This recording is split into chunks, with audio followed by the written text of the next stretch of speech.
Tapping issue Telugu రాష్ట్రాల్లో hot topic గా మారింది. తమ ఫోన్స్ ట్యాపింగ్ అయ్యాయంటూ అన్ని పార్టీల నేతలు ఆరోపిస్తున్నారు. జగన్ కోసం తన ఫోన్ ట్యాపింగ్ అయిందని షర్మిల ఆరోపించారు. అప్పటి తెలంగాణ సీఎం కేసీఆర్ జగన్ కలిసి తనపై కుట్ర చేశారని విమర్శించారు. ఒక్కొక్కటిగా ఫోన్ ట్యాపింగ్ రహస్యాలు బయటకొస్తుండటంతో ఈ ఇష్యూకి ఎండ్ కార్డు పడేలా కనిపించడం లేదు. మరోవైపు అప్పటి హోం ప్రిన్సిపల్ సెక్రటరీతో పాటు ఇంటెలిజెన్స్ చీఫ్ ను సిట్ ప్రశ్నించింది. ఇదే అంశంపై వాళ్ళ డిఎన్ఏలో చర్చిద్దాం.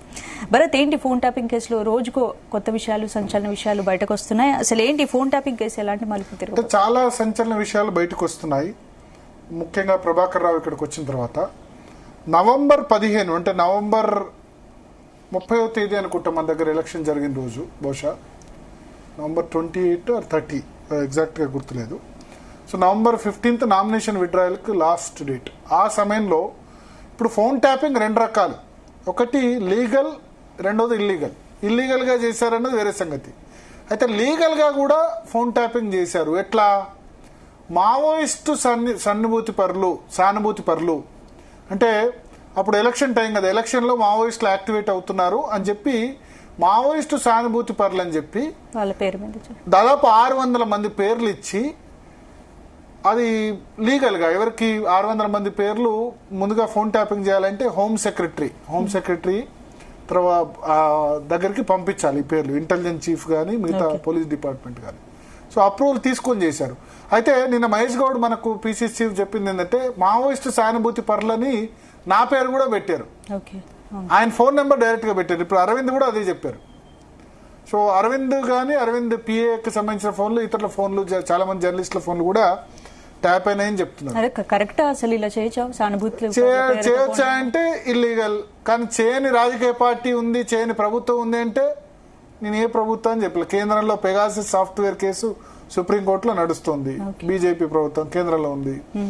ఇప్పుడు బీఆర్ఎస్ ప్రభుత్వం చేసిందనే తీవ్రమైన ఆరోపణలు వస్తున్నాయి. ఇప్పుడు కాంగ్రెస్ ప్రభుత్వం, రేవంత్ రెడ్డి ప్రభుత్వం కూడా చేయట్లేదు అని మనం చెప్పలేం. చేయట్లేదు. ఫోన్ ట్యాపింగ్ ఎవరో క్రిమినల్స్ వాళ్ళు చేస్తే ఓకే, చేయట్లేదు అని చెప్పలేం. రేపు వీళ్ళ ప్రభుత్వం పోయి కొత్త ప్రభుత్వం అయిన తర్వాత వాళ్ళు చెప్తారేమో. అదే కదా ఇప్పుడు. సో మనతో పాటు శరత్ గారు ఉన్నారు, హైకోర్టు అడ్వకేట్. అదేవిధంగా రామచంద్ర నాయక్ గారు కూడా ఉన్నారు. ముందుగా శరత్ గారిని అడుగుదాం. శరత్ గారు, ఏంట అసలు లా ఏం చెప్తుంది? టెలిగ్రాఫ్ యాక్ట్ కదా. మ్యూట్ లో ఉన్నారు మీరు, అన్మ్యూట్ చేసి మాట్లాడండి. శరత్ గారు, మీ వాయిస్ రావట్లేదు, అన్మ్యూట్ చేసి మాట్లాడండి.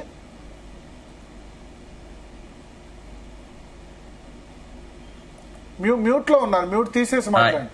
ఇప్పుడు okay. Yes, okay, right, fine. Indian telegraphic act 1885 అనేది అది ప్రీ ఇండిపెండెన్స్ యాక్ట్. అది దాని ప్రకారంగానే మనకి ఈ interception of the telephonic calls అనేది సాధ్యం. అక్కడ మనకు కావాల్సింది ఏంటంటే పబ్లిక్ ఎమర్జెన్సీ ఉండాలి, పబ్లిక్ సేఫ్టీ ఉండాలి, నేషనల్ సెక్యూరిటీ ఉండాలి. At the end of the day ఏంటంటే public order should not be ruptured on account of the illegal activities of certain anti social elements. That is a basic and fundamental thing అనమాట.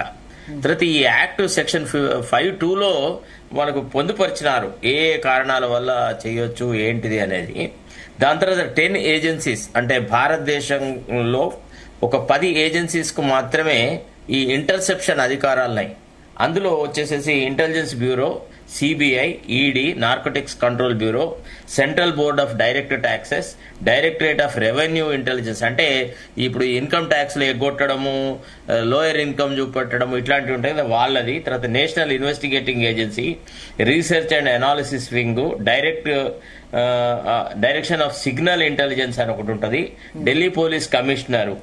ఇట్లాంటివి తప్ప మిగతా ఏ agencies చేసినా అది illegal.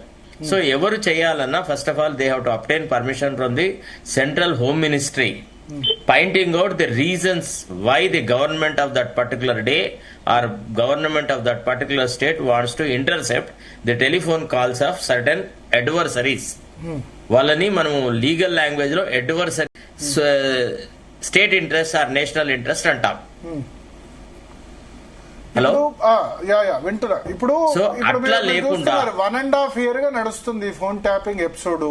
Exactly ఇది prove అవుతుందా కోర్టులో? సరే, ఇప్పుడు వీళ్ళ ఫోన్ ట్యాప్ చేశారు, వాళ్ళ ఫోన్ ట్యాప్ చేశారు, మా ఫోన్ కూడా ట్యాప్ చేయొచ్చు, జర్నలిస్ట్ల ఫోన్ ట్యాప్ చేయొచ్చు, మీ ఫోన్ కూడా ట్యాప్ చేయొచ్చు అడ్వకేట్.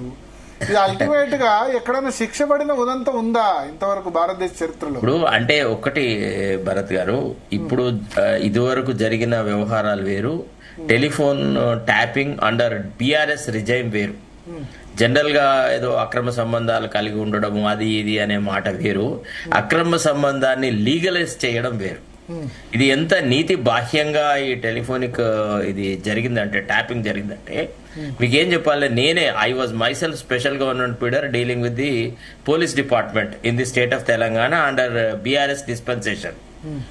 అయితే ఒక అవుట్ ఆఫ్ టర్న్ ప్రమోషన్ విషయంలో the director general spoke to me that no question of any out of turn promotion, అంటే సీనియారిటీ లేని వ్యక్తులకు ఇష్టాపూర్వకంగా ప్రమోషన్లు ఇవ్వడం అనేది డిపార్ట్మెంటల్ డిసిప్లిన్ ఎఫెక్ట్ చేస్తుంది. అట్లాంటి దానికి దేనికి కూడా మీరు అవకాశం ఇవ్వద్దు, you should fight those cases tooth and nail అని నాకు సలహా ఇచ్చినాడు. వినరా? అయితే అట్లాంటి కేసులో ఈ రాధాకిషన్ రావు అని ఎవరైతే ఉన్నారో ఇప్పుడు దాంట్లో దిగుతా ఉన్నాడు కదా, వాడికి సంబంధించిన ఒక అనుచరుడికి అవుట్ ఆఫ్ టర్న్ ప్రమోషన్ ఇవ్వడానికని వాళ్ళు ఒక కేసు వేస్తే దానికి సంబంధించి నేను డీజీ గారితో మాట్లాడిన మాటల్ని వీడు ట్యాప్ చేశాడండి ఈ రాధాకిషన్ రావు. నేనేం చేసినానంటే వాడికి ఇవ్వడానికి వీలు లేదు అని కేసు ఆర్గ్యూ చేసినా వీడు నన్ను బెదిరించినాడు. ఈ రాధాకిషన్ రావు నువ్వేం మాట్లాడుతున్నావు నాకు తెలుసు, నీ పెదవుల కదలికలు కూడా మేము గుర్తుపట్టాను. అప్పుడే నేను గ్రహించినాను, అంటే when I was the friend of the government and I was arguing the cases of the government, my phone was also tapped అని అన్నప్పుడు ఇల్లీగల్ గా they exercise it in such a hopeless manner. అంటే actually నేను ఎట్లా how I become problem to the state security and అని నేను అక్కడే PD preventive డిటెన్షన్ల కేసులు నేను ఆర్గ్యూ చేస్తున్నాను, నక్సలైట్ల కేసులు ఆర్గ్యూ చేస్తున్నాను, ప్రభుత్వం తరఫున దాదాపుగా అన్ని కేసులు నేనే ఆర్గ్యూ చేస్తున్నాను. యోగి ఆదిత్యనాథ్ వచ్చి హైదరాబాద్ లో మీటింగ్ పెడతా అంటే అతని మీటింగ్ కు పర్మిషన్ రాకుండా కాపాడిన వ్యక్తిని నన్నే టార్గెట్ చేసినట్టు వాడు. ఆ ప్రభాకర్ రావు అంత యూస్లెస్ ఫెలో ఉన్నాడు. అంటే వాడికి వాడే ఊహించుకున్నాడు ప్రతి వ్యక్తి నుంచి కేసీఆర్ ప్రభుత్వానికి ప్రమాదం ఉందని, కేసీఆర్ ప్రభుత్వం కూలిపోతుందని, కేసీఆర్ ప్రభుత్వంలో ఏదో అలజడి జరుగుతుందని వాడే ఊహించుకొని అన్ని న్యూసెన్స్ చేసినాడండి. Okay okay. సో ఇప్పుడు సరే, ఇప్పుడు కోర్టులో ఇవన్నీ ప్రూవ్ అవుతాయా అని నేను అంటున్నా. కోర్టులో ప్రూవ్ అవ్వాలంటే వీళ్ళు కలెక్ట్ చేసే ఎవిడెన్స్ బట్టి my point of view what I would honestly feel is it is not an issue to be dealt by the state agencies అండి. It should be relegated to central bureau. సిబిఐకి అప్పగిస్తే తప్ప ఇందులో న్యాయం జరగదండి. ఇది సిబిఐకి అప్పగిస్తారా? రాష్ట్ర ప్రభుత్వం అప్పగిస్తారా? లేదు, అప్పగించారు. ఎందుకంటే మీరు ఒకటి గమనించండి, ప్రతి చోట బ్లాక్ మెయిల్ రాజకీయాలే తప్ప ఈ ప్రభుత్వం ఎక్కడ కూడా అవినీతికి పాల్పడిన వాళ్లను, దుర్మార్గులను చట్టపరంగా శిక్షించడంలో చిత్తశుద్ధి చూపట్టట్లేదు. ఇదంతా బ్లాక్ మెయిల్ రాజకీయం, వాళ్ళని ఏదో లోబరుచుకోవడానికి అంతే. రామచంద్ర నాయక్ గారు నమస్కారం అండి. భరత్ గారు నమస్కారం. బ్లాక్ మెయిల్ కోసం యూజ్ చేసుకుంటారు తప్ప నిజంగా దీన్ని ఒక సొల్యూషన్ దిశగా తీసుకెళ్లే ప్రయత్నం చేయట్లేదు అంటారు. ఇప్పుడు ఒకటి భరత్ గారు, శరత్ గారికి కూడా నమస్కారం. ముఖ్యంగా అంటే శరత్ గారు ఇంత మేధావి, చాలా ఇంటలెక్చువల్ గా మాట్లాడిర్రు. మరి చట్టాల గురించి ఇంకా పూర్తి అవగాహన ఉన్న వ్యక్తి. సరే, వాస్తవంగా బీజేపీ కేంద్రంలో మోడీ గారి సహకారంతో కేసీఆర్ గారు 10 సంవత్సరాలు ఇక్కడ విచ్చలవిడిగా అవినీతి గాని, లేదంటే ఇలాంటి ఫోన్ ట్యాపింగ్లు గాని, ప్రజాధనాన్ని కొల్లగొట్టే పనులు గాని ఇవన్నీ పూర్తిగా చేసిన విషయం శరత్ గారు ముందు గమనించాలి. అదే విధంగా నేను ఇంకో విషయం ఏం చెప్పాలనుకుంటున్నా అంటే, కేసీఆర్ గారు కూడా నల్ల చట్టాలు కావచ్చు, పార్లమెంట్ లో ప్రవేశపెట్టిన ఏ బిల్లులకైనా కేసీఆర్ గారు పరోక్షంగా సహకరించిన పరిస్థితులు మనం చూసినాం. ఈ రోజు మనం కేంద్ర సంస్థలకు కనుక అప్పచెప్తే అది నీరు కారుతుంది. అది మరి వారిని అంటే ఇప్పుడు సరే వాస్తవంగా మోడీ గారు కూడా కేసీఆర్ గారిని ఇప్పుడు నయీం ఇష్యూలో ఏం జరిగిందో మన అడ్వకేట్ గారికి చాలా బాగా తెలుసుకుంటారు.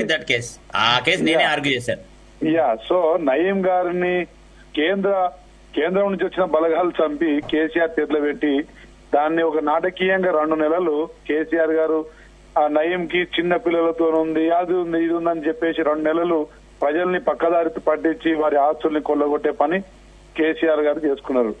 నయీం కేసీఆర్ కుటుంబం.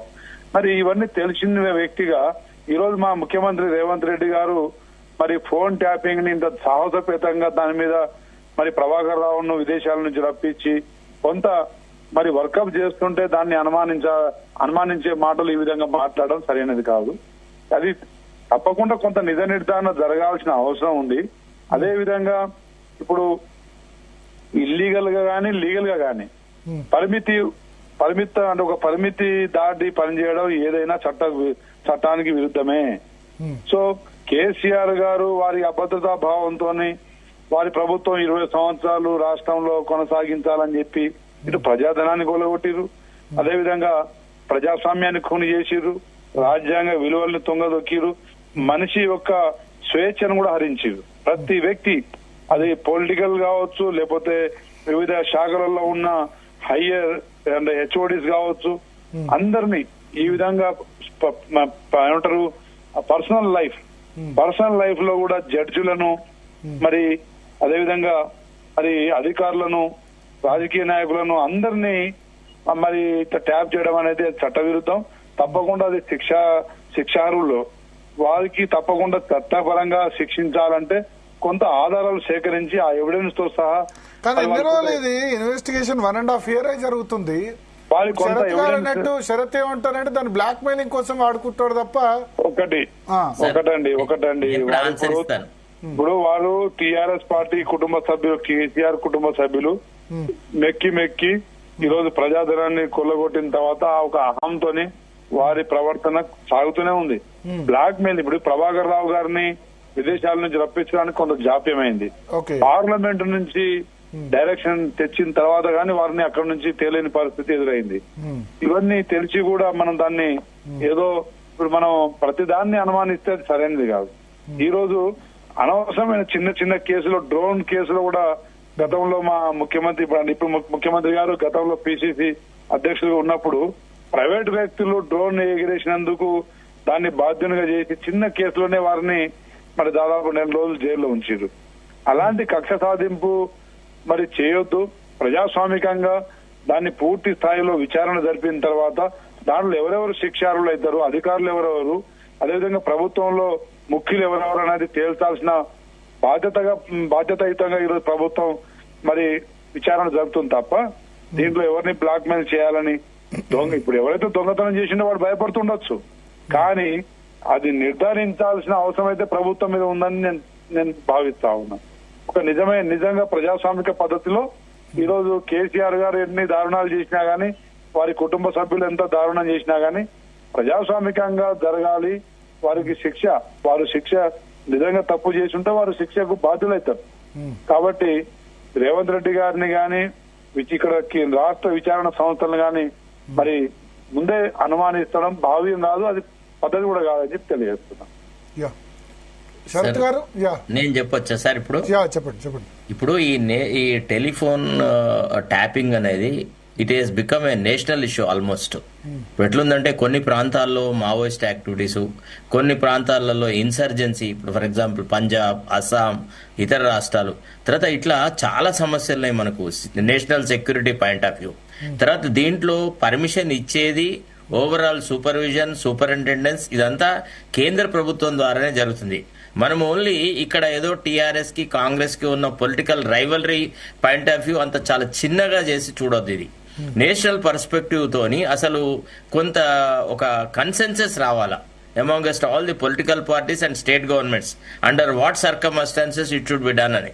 ఇప్పుడు తప్పు చేసిన వ్యక్తికి శిక్ష వేయడం ఒక ఎత్తు అయితే, భవిష్యత్తు లోపల ఇట్లాంటి అపచారం జరగొద్దు అని అన్నప్పుడు నేషనల్ లెవెల్లో దీనికి ఒక డిబేట్ వస్తుంది, దీనికి ఒక ఎలివేటెడ్ అప్రోచ్ ఉంటుంది. అంతే తప్ప రేవంత్ రెడ్డినో లేకపోతే ఇక్కడ పోలీస్ ఆఫీసర్లను అనుమానించడం అని కాదు. తర్వాత రెండోది, ఇప్పుడు ఈ రకమైనటువంటి డిమాండ్స్ అయితే సిబిఐకి ఇవ్వాలా అది ఇది అన్నది, ఇది రేవంత్ రెడ్డి గారు తన ఓన్ సొంతగా పిసిసి అధ్యక్షుడిగా ఆయన మాట్లాడిన మాటలే, మనం కొత్తగా కనుక్కున్నది ఏం లేదు. కాళేశ్వరం ప్రాజెక్టు విషయంలో కానీ, కోకాపేట భూముల విషయంలో కానీ చాలా ఏవైతే అవకతవకలు ఆనాడు కేసీఆర్ నేతృత్వంలో జరిగినాయో, ప్రభుత్వ హయాంలో జరిగినాయో వాటన్నిటి సిబిఐకి ఇవ్వాలని డిమాండ్ చేసినాడు. He met the director of the CBI. ఇప్పుడు సడన్ గా రాజకీయ అవసరాల కోసం మనం మాట మార్చేసేసి సిబిఐ అనగానే ఏదో వాళ్ళ స్టేట్ గవర్నమెంట్ ఇన్వెస్టిగేషన్ తో ఎందుకు న్యాయం జరగదు? ఓన్లీ ఇప్పుడు ఆల్రెడీ స్టేట్ గవర్నమెంట్ చేస్తుంది కదా, సిబిఐకి కాదు కదా, మళ్ళా కొత్త స్టార్ట్ అవుతుంది. అవసరం లేదు.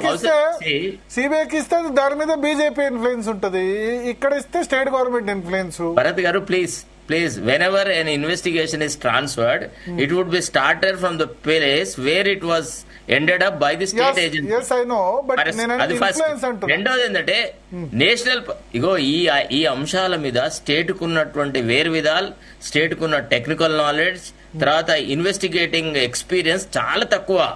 ఇది ఒక నేషనల్ ఇష్యూ అబ్బా.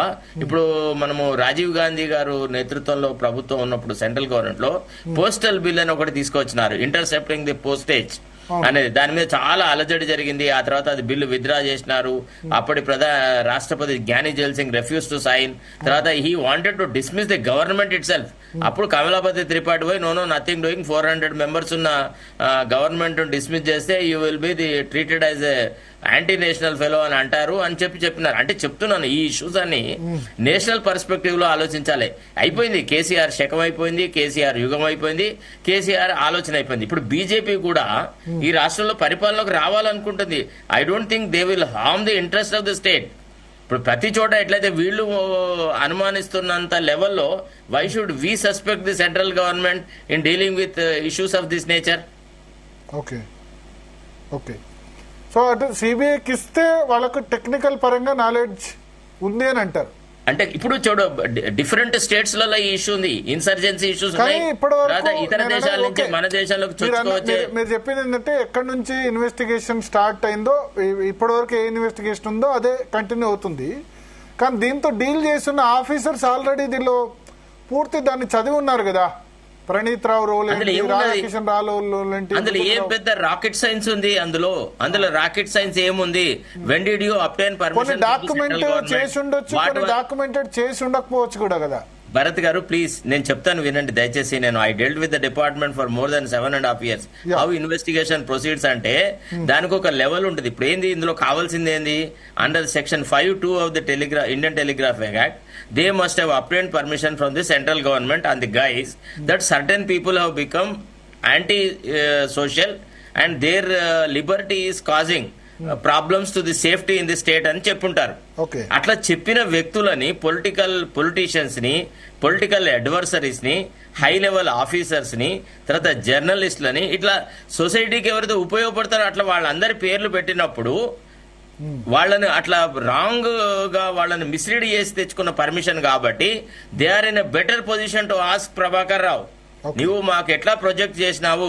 You projected that these many officers were anti national, these many politicians were anti national, these many other public representatives, journalist were shown as so and so అని వాళ్ళు దాన్ని ఒక పర్స్పెక్టివ్ లో చూడగలరు. తర్వాత ఈ టెలిఫోన్ ట్యాపింగ్ అనేది తప్పు అని మనం అనట్లేదు, but in certain aspects, in certain respects, in certain circumstances, it is a useful method of knowing the strategies of anti-social elements. కాబట్టి సెంట్రల్ గవర్నమెంట్ ఇప్పుడు చాలా రాష్ట్రాల్లో ఈ ప్రాబ్లం ఎదుర్కొంటుంది. ఇన్సర్జెన్సీని ఎదుర్కొంటుంది.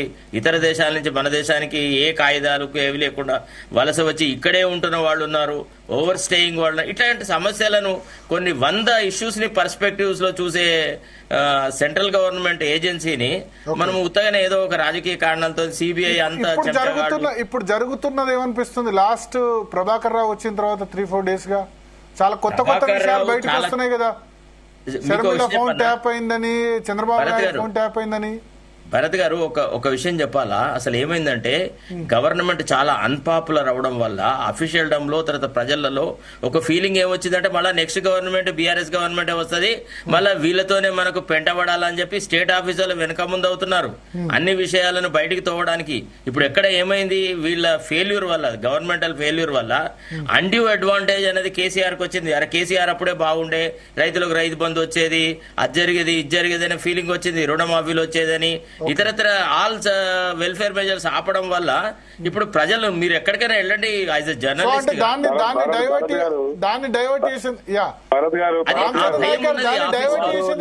కంటే ఎక్కువ మరి నాయకుడుగా అంటే ఒక రాజకీయ పార్టీ నాయకుడిగా మాట్లాడుతా ఉన్నారు. అరే ఎప్పుడు ఒక్క ఎలక్షన్ గెలిచింది చెప్పండి? ఈ గవర్నమెంట్ వచ్చిన తర్వాత ఒక్క ఎలక్షన్ కాలమే.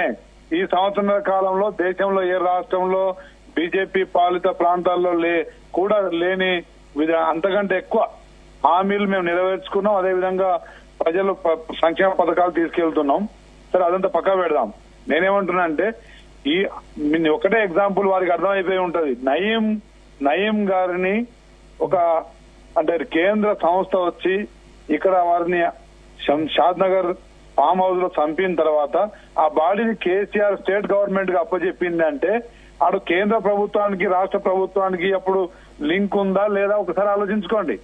మరి అప్పటి ఆ లింక్ ప్రతిపక్షంగా ఉన్నప్పుడు అలాంటి లింక్ ఉన్నప్పుడు బీజేపీ కూడా కాంగ్రెస్ ఏ పార్టీ అయినా వాళ్ళ సొంత పార్టీ లాగానే భావిస్తారు. వాళ్ళు కాంగ్రెస్ ముఫ్తు భారత్ చేయాలనే కుట్రలో భాగంగా వాళ్ళు కాంగ్రెస్ పార్టీకి సపోర్ట్ చేసే పరిస్థితిలో కేంద్రం ఉండదు. వారు ఈడీని గాని కేంద్ర సంస్థలు ఏ సంస్థ అయినా గాని వారు వారి స్వయ ప్రయోజనాల కోసం వాడుకుంటా ఉన్నారు. కేంద్రంలో బీజేపీ కూడా ప్రజాస్వామ్యాన్ని హరించే విధంగానే పాలన గత 10 సంవత్సరాలుగా చూస్తా ఉన్నాం. అదేవిధంగా మరి బీజేపీ ఇతర ఏ ప్రభుత్వం వచ్చినా కానీ దాన్ని మరి కొల్లగొట్టి ప్రభుత్వాన్ని పడవేసి దాన్ని బీజేపీ వాళ్ళు స్వాధీనం చేసుకుంటారు. ఖచ్చితంగా దీన్ని ఒక లాజికల్ కన్క్లూజన్ తీసుకెళ్తారు అంతేనా?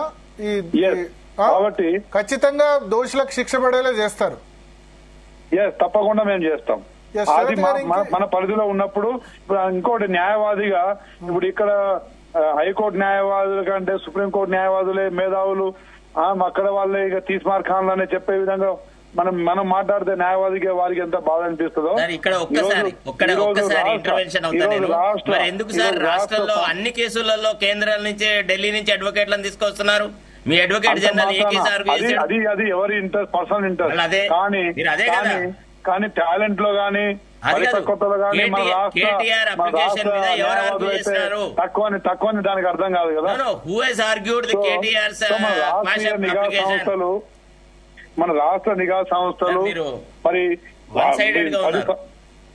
ఏదేమైనా గానీ మన పరిధిలో ఉన్నంత వరకు దాన్ని విచారణ చేసి అవసరమైనప్పుడు దాని మీద అవసరమైతే అప్పుడు కేంద్ర సంస్థలకు అప్పచెప్తాం తప్ప పూర్తి స్థాయిలో విచారణ జరగాల్సిందే. అదేవిధంగా దోషులను శిక్షించాల్సిందే అనే ఒక మరి లక్ష్యంతో మా ముఖ్యమంత్రి. థ్యాంక్ యూ రామచంద్ర నాయక్ గారు, అదేవిధంగా శరత్ గారు. మొత్తానికి ఫోన్ ట్యాపింగ్ కి సంబంధించి అయితే ప్రకంపనలు కేవలం తెలంగాణలోనే కాదు, ఇప్పుడు ఆంధ్రప్రదేశ్ లో కూడా ఉన్నాయి. ఎందుకంటే షర్మిల ఫోన్ ట్యాప్ అయింది అనడం, ఆమె రెస్పాండ్ కావడం, నా ఫోన్ ట్యాపింగ్ జరిగిందని నాకు తెలుసు, బైబిల్ మీద ఒట్టేసి చెప్తున్నా అని చెప్తున్నారు. సో అల్టిమేట్ గా అది జరిగిందా, దానిలో పొలిటికల్ రోల్ ఉందా, కేవలం ఇక్కడ వరకే అంటే పోలీస్ రోల్ కూడా ఉందా, లేదా లీగల్ గా జరిగిందా ఇల్లీగల్ గా జరిగిందా, ఇవన్నీ కూడా విచారణలో తేలాల్సి ఉంది.